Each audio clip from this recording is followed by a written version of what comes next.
Welcome, dear viewers. For more exclusive, thrilling stories every week, subscribe to our channel. Sit back, relax, and enjoy. I've lived in this house for over 12 years now. Paid it off early, renovated every square inch of it myself. So trust me when I say, I know every room, every wall, every creaky floorboard like the back of my hand. That's why the door at the end of the hallway didn't just surprise me, it terrified me. Because it wasn't there yesterday. I don't mean that in a maybe I didn't notice it before kind of way. The hallway ends in a dead-end wall. Always has. I even patched that section up 3 summers ago after a pipe leak in the ceiling. No door, not ever. But this morning, there it was. Narrow wooden door, unpainted, old, the kind of thing you'd expect to find in a forgotten farmhouse or an old asylum basement. Not in a modern ranch-style home. Not in my hallway. I stared at it for a good minute, just blinking, hoping maybe my eyes were playing tricks on me. Maybe I've fallen asleep scrolling Reddit again, and this was one of those hyper-realistic dreams you don't know you're in. But I was awake, and the door was real. I reached out. The wood was cold, slightly damp. There was no doorknob. Just a circular indentation in the center as if one had been removed. I didn't open it. Not yet. Instead, I did what anyone would do. I tried to rationalize. Maybe someone had broken in during the night? No. My alarm system was untouched. No signs of forced entry. Maybe I'd been sleepwalking and installed a door. That was more ridiculous than the idea of ghosts, honestly. So I went about my day. Coffee, emails. Tried to ignore it. But every time I passed that hallway, I felt it. Not just the wrongness of the door, but something behind it. Something waiting, watching. That night, I left the hallway light on. I wasn't going to risk stumbling past that thing in the dark. I shut my bedroom door, locked it, and told myself I was just being paranoid. Around 2:14 a.m., I woke up to the sound of scratching. Faint, rhythmic. Scritch, scritch, pause. Scritch, scritch, scritch. It was coming from the hallway. More specifically, from the other side of that door. I sat up in bed, barely breathing, my ears strained in the silence between each scratch. I knew that sound wasn't rats. I've had rats. This was different, deliberate, like someone using their fingernails. I didn't go out to check. I wish I had, because when I walked out in the morning, the door was slightly open. Just a few inches, enough to see pitch black inside. No light, no floor, just darkness like a cave or a bottomless pit. My hallway was cold, colder than it should have been. There was a faint smell in the air too, something damp and earthy, like moss and rot. I should have called someone then, a friend, a priest, the police maybe, but I didn't. Instead, I closed the door and taped it shut. That night, I put a heavy dresser in front of it. I didn't sleep. At 3:22 a.m., something knocked from inside the room. 3 slow, heavy knocks. Boom, boom, boom. And then, a voice. Faint, childlike, whispering from behind the wood. We're already inside. I didn't open the door. Let's get that out of the way right now. After I heard that voice whisper, we're already inside, I didn't even breathe too loudly near that hallway. I left the dresser in place, grabbed my keys, and drove to a motel across town. I didn't tell anyone what happened. What would I even say?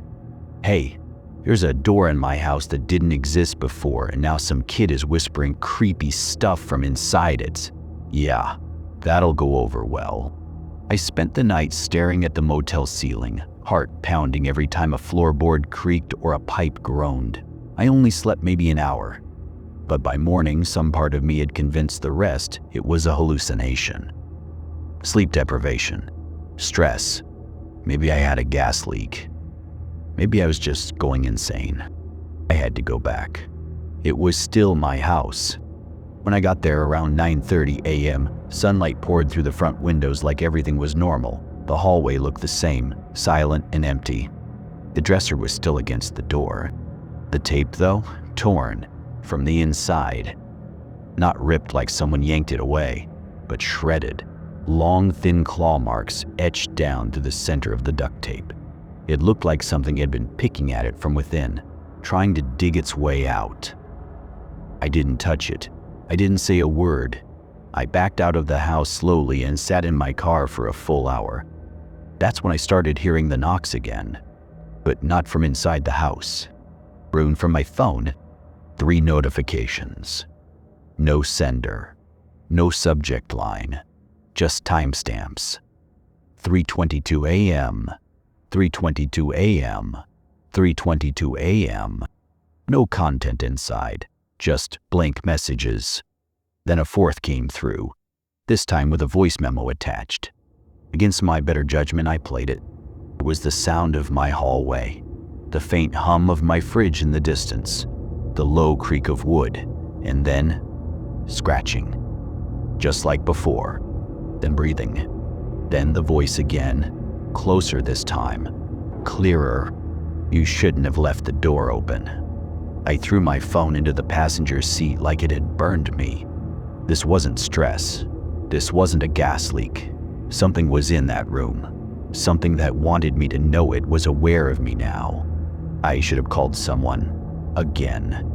But what do you say? Hey, a room spawned in my house and now some unseen freak is leaving me cryptic voice messages? No one would believe me. They'd either laugh or send someone in a lab coat. So instead, I did something even dumber. I went back inside. I walked down the hallway slowly, step by step, dreading what I'd see when I turned the corner. But the door was closed again, perfectly shut. No scratches, no torn tape, like nothing had ever touched it. The only sign that something was wrong was the smell. It had gotten worse. Mold, wet dirt, and something else, like spoiled meat. Still, I couldn't help myself. I reached out and touched the wood. And that's when it knocked again. From inside, hard and fast. Dong, dong, dong, dong, dong. Not slow this time. Not like before. This was aggressive, desperate. And then, something pushed back. The entire door shook against the frame. The dresser rattled, and I swear I saw the hinges bow outward, like the thing inside was trying to squeeze through the cracks. I ran. I didn't stop until I hit the porch. Didn't even close the front door behind me. I drove straight to my brother's place and told him everything. He didn't laugh. Not once. He stared at me and said, "You saw it too." My brother replied, almost as if it pained him to admit it. I stared at him, waiting for the punchline. It didn't come. "Wait, what do you mean, you saw it too?" He stood there in silence for a few seconds. Then he walked to the kitchen, poured himself a glass of water, and sat down at the dining table, like someone settling in to tell a story they swore they'd never repeat. "I thought I was crazy," he said. "Back when we were kids, I never told you because, well, you were always the brave one. You never believed in ghosts or any of that crap, but I did, especially after what I saw." I sat across from him, trying to stay calm. He continued, "One night I got up to use the bathroom, maybe I was 7 or 8. I walked past the hallway near the back door and I saw it." I swallowed. "Saw what?" "The door. Same place, same shape, same feeling. Like the air was heavier. I thought maybe I was dreaming, but I remember the cold. The doorknob had frost on it. I reached out to touch it, but before I could, it opened, just a crack." He paused to take a drink. Inside I saw eyes, yellow, glowing, way too high to belong to a kid. They didn't blink, they just watched me. Then the door shut by itself. Quiet, slow, and when I ran to wake Mom and Dad, it was gone. I felt sick, He looked up. That thing's been in the house a long time, man. Long before you moved back in. I used to hear it sometimes at night. Whispers, tapping, but it stopped when I left for college. I thought maybe it needed something. Needed what? You. I stared at him, waiting for him to take it back. He did. I felt the room closing in. My skin felt tight. My thoughts were racing. And that's when my phone lit up again. Another voice memo. My brother leaned over and pressed play before I could stop him. We both listened. At first, just static. Then came the tapping, then the breathing. But it was deeper this time, more crowded, like multiple people breathing all at once. And then a voice. Not a whisper, a chant. The watcher must remain until the door opens from within. We froze. Watcher, I whispered. My brother stood up and walked to the window. That's what they called me in the dream I kept having back then. I'd be standing in the hallway staring at the door, and something behind it would be whispering, "Keep watch," or "We'll come through." I didn't know what it meant. I just knew I was never supposed to let it open all the way. I backed away. You think it's my turn now? I think it's already chosen you. My phone buzzed again. This time it wasn't a message. It was the live security feed I'd set up in the hallway, just in case. I tapped the screen. The image came up static for a second. Then it cleared. The dresser had been moved. The door was wide open, and something was crawling out, long, thin arms stretching over the floor like it had been waiting centuries to be invited in. Then the feed cut to black. We both stared at the black screen for what felt like minutes, but was probably only seconds. Then came the sound. Soft, dragging, like something with too many limbs was pulling itself across hardwood floors. I shut the phone off and stood up. Lock everything, I told my brother. Now. We went room to room, bolting doors and windows. The house creaked with every step, like it was holding its breath with us. My mind screamed that this couldn't be real. But the surveillance footage, the thing, had made it real. And then we heard it. Thump, thump, drag. It was in the hallway, the hall that was only 20 feet from where we stood.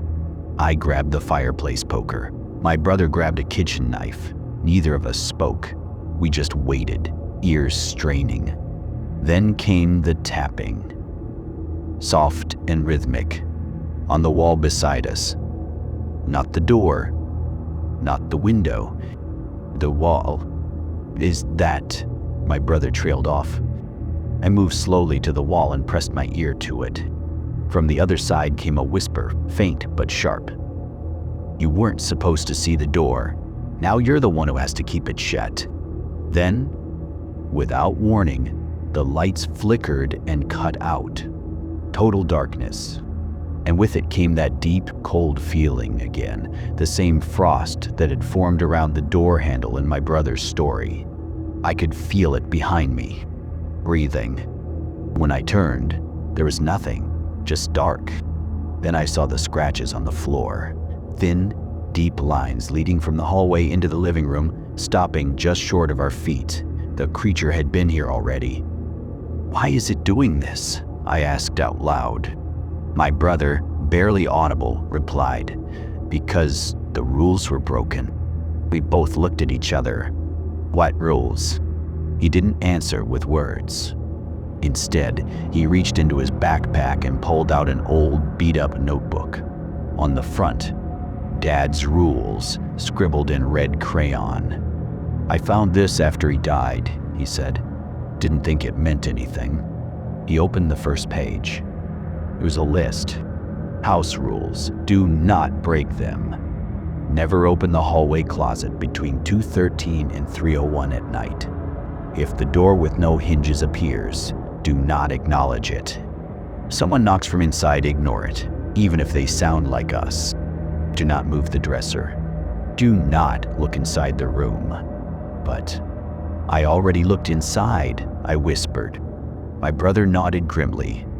That's why it's coming.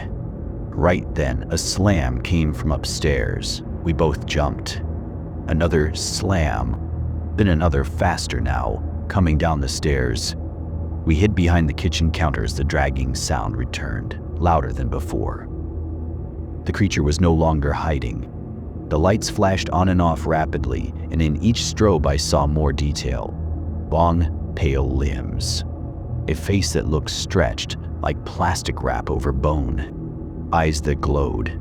Not yellow this time, but red. And in its clawed hand, a small, child's toy.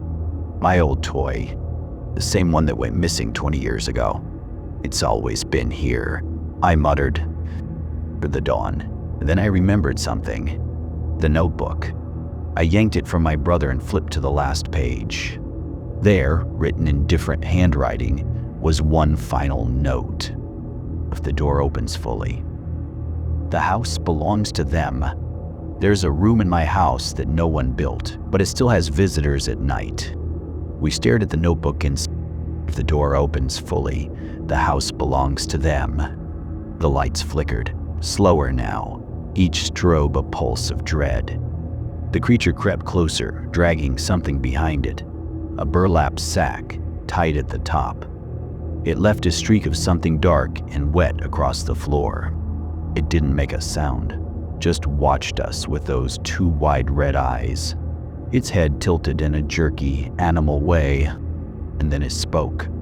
A voice that sounded like my mother's, but warped, as if played backward through broken speakers. You broke the seal, you looked inside, you invited us. I could hardly breathe.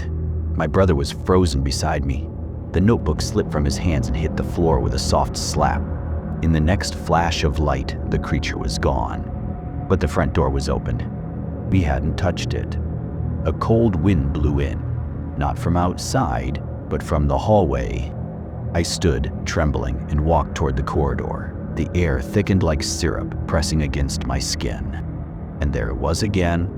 The door with no hinges, the one that had disappeared, now back and wide open. No light came from the room, just darkness, like a hole punched into the world. And from that void, shapes began to crawl out. Things with too many limbs, pale hands gripping the door frame, mouths that opened sideways. Some of them moved like spiders, others like infants just learning to crawl.